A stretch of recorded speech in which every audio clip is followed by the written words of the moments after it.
Okay, let's go.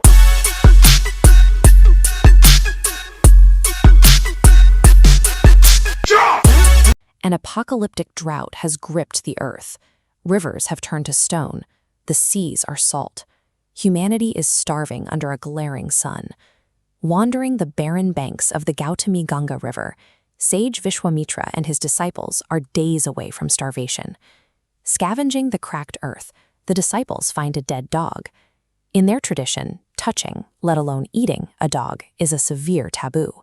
Yet Vishwamitra decides they will cook the meat. This creates an immediate theological crisis. Vishwamitra's wife is horrified. He prepares to consume impure meat from the lowest of animals and insists on offering it to the gods first as a sacred sacrifice. Vishwamitra ignores the protests. He explains that the earth has left them no choice. He introduces the concept of Dharma, the law of emergencies. In times of utter destruction, survival takes precedence, as staying alive is the prerequisite for practicing any faith at all. We often assume ancient texts act as strict binary codes of law, a static rulebook where good is rewarded and bad is forbidden. But the texts describe something else entirely. True Dharma, or righteousness, functions as a dynamic ecosystem. It requires constant contextual adaptation. To understand this fluid morality, we look at 3 specific instances where mortals and avatars deliberately bypassed the universe's strictest laws to achieve a higher moral truth. Deep in the Himalayas, a sage named Satyatup faces an impossible choice. A wounded, bleeding boar runs past him, quickly followed by a desperate hunter. The hunter demands to know which way the animal went. The sage is trapped. If he tells the truth, an innocent animal is slaughtered. If he lies, the desperate hunter's family will starve. Satyatup finds an intellectual escape route by mapping human anatomy. He isolates his biological functions to navigate the trap. He tells the hunter, "I am silent." His eyes witness the boar, but cannot speak. His tongue is capable of speech, but saw absolutely nothing. In the village of Vrindavan, the residents are preparing a massive ritual. They are making offerings to appease Indra, the volatile god of rain, driven by the intense fear of his anger. A young Krishna interrupts the preparations with a logical counter-argument.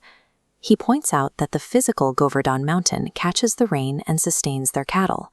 He argues they should worship the physical environment that feeds them, rather than a distant deity.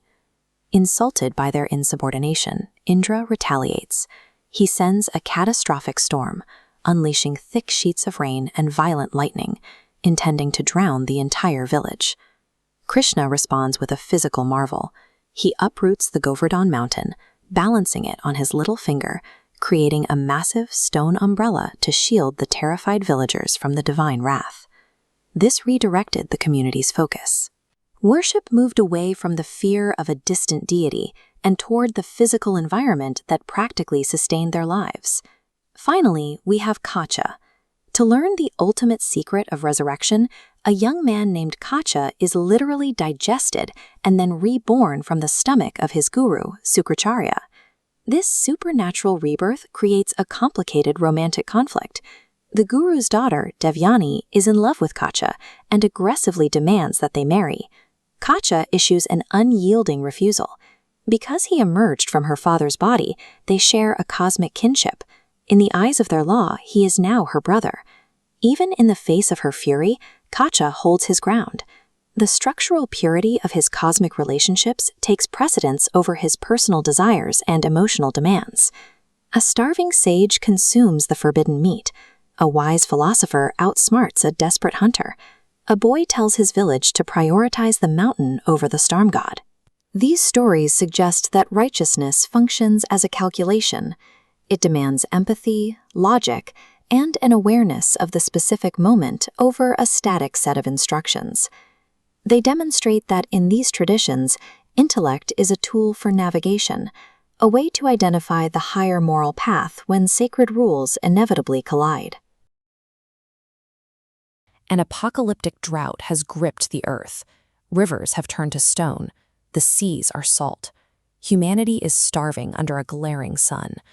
Wandering the barren banks of the Gautami Ganga River, sage Vishwamitra and his disciples are days away from starvation. Scavenging the cracked earth, the disciples find a dead dog. In their tradition, touching, let alone eating, a dog is a severe taboo. Yet Vishwamitra decides they will cook the meat. This creates an immediate theological crisis. Vishwamitra's wife is horrified. He prepares to consume impure meat from the lowest of animals and insists on offering it to the gods first as a sacred sacrifice. Vishwamitra ignores the protests. He explains that the earth has left them no choice. He introduces the concept of Dharma, the law of emergencies. In times of utter destruction, survival takes precedence, as staying alive is the prerequisite for practicing any faith at all. We often assume ancient texts act as strict binary codes of law, a static rulebook where good is rewarded and bad is forbidden. But the texts describe something else entirely. True Dharma, or righteousness, functions as a dynamic ecosystem. It requires constant, contextual adaptation. To understand this fluid morality, we look at 3 specific instances where mortals and avatars deliberately bypassed the universe's strictest laws to achieve a higher moral truth. Deep in the Himalayas, a sage named Satyatup faces an impossible choice. A wounded, bleeding boar runs past him, quickly followed by a desperate hunter. The hunter demands to know which way the animal went. The sage is trapped. If he tells the truth, an innocent animal is slaughtered. If he lies, the desperate hunter's family will starve. Satyatup finds an intellectual escape route by mapping human anatomy. He isolates his biological functions to navigate the trap. He tells the hunter, "I am silent." His eyes witness the boar, but cannot speak. His tongue is capable of speech, but saw absolutely nothing. In the village of Vrindavan, the residents are preparing a massive ritual.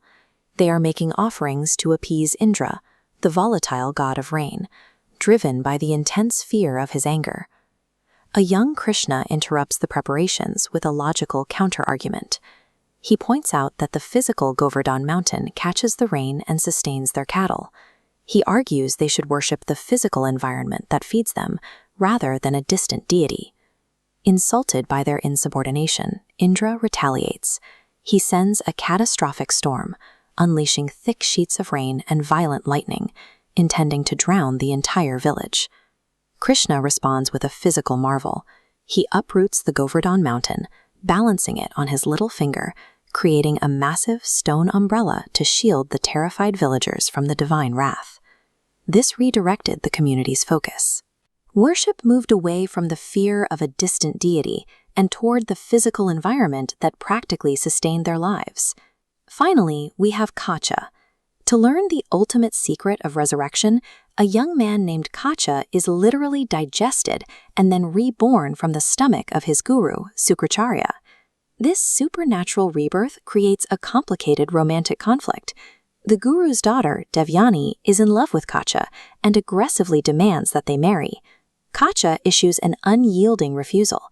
Because he emerged from her father's body, they share a cosmic kinship. In the eyes of their law, he is now her brother. Even in the face of her fury, Kacha holds his ground. The structural purity of his cosmic relationships takes precedence over his personal desires and emotional demands.